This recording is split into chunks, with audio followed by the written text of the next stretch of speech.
Jim, is Pete Hegseth going to get through? I'm hearing some fairly good things from some pretty weenie senators who like his military service. Of course, they dig up an old police report where he wasn't charged with anything, but the Senate is where good people go to not get confirmed, clearly.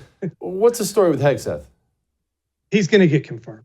There's some work to do. You know, he's got some meetings. They'll be talking about things. I mean, aside from that garbage in California, which I'm sorry, if you go on a booty call and your husband catches you, you don't get to take the next sec def out with you. So that will go away. But you've got the issue of women in combat is going to be another one for him. He has said that he wants to change that policy. That's another one that I think if it gets changed will probably go through the courts because the left's not going to give up on it. But Pete is actually, he's a warrior's sec def in waiting. And we're all of us, you and me and all our friends, are salivating at the idea of having an actual warrior in charge again. But he's also a very strategic thinker. And I think as more senators meet with him, they're finding that out. Jim, Marco Rubio, I'm not a Rubio fan. I don't hate him like I hate James Lankford or some dork like that, but I've always been very, very on Marco Rubio. Secretary of State is not a small position. That's a very, very big boy position. What do you make of this? Hey, I'm kind of with you. He's been kind of meh to me. You know, I mean, Trump dogged him as little Marco, you know, back in the day when he was beating up on the dwarves in the 2016 campaign. But I think of all the people who got talked about for that, he's probably the most diplomatic. And it's the State Department. You know, they make their money doing formalized lying and formal wear while nibbling Petit fours and sipping mint tea by the pool. I'm pretty sure he can pull that off. Yeah, I'm pretty sure he can pull that off. What do we make of the rest of the team? Gorka, Michael Waltz, he's one of you snake eater types. What do we make of these guys? Trump's got, I mean, you know, Trump 1.0 was the peacetime cabinet. This is the wartime cabinet, and he's hiring pipe hitters.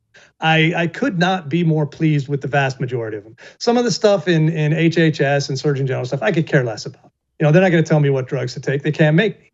But the ones that matter to me, and I think to the country, are all committed America First MAGA types who are going to go in with the mission of dismantling the deep state and bringing this bureaucracy to heel. I'm pretty happy about that.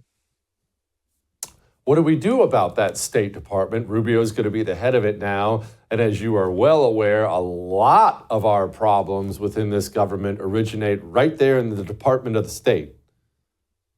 Yeah, it's enemy territory, I think. Of all of the agencies in the swamp, that is the swampiest one. And I think you're going to have a hard time. But one of the things I've heard is that they're going to be much less concerned about firing people who are obstructing the mission, because an empty chair is better than an enemy inside your building. So I think to the extent they can move these people out and they know who they are, they get the heave ho. You know, you pull up a moving truck full of legal boxes, pack your stuff, get out, and we're going to get about the business of making the world remember that America is the exceptional nation and toughest guy on the block. How hard is it to identify the bad guys within these departments for the Trump administration, Jim? People don't understand the inner workings of how this works with the president, the Department of the State. Obviously, the dirty commie who intends to kneecap you and get you impeached again is not going to wear a T-shirt saying as much the day you introduce yourself to him. Do we know who the people are? Are they all bad? I mean, there's an element of they're all bad, but they're not all bad. What you have to do is there are trusted insiders who have kept their heads down and managed to stay. And there are also people who have been working in conjunction with this. You know, it's only been 4 years since we had our people in there.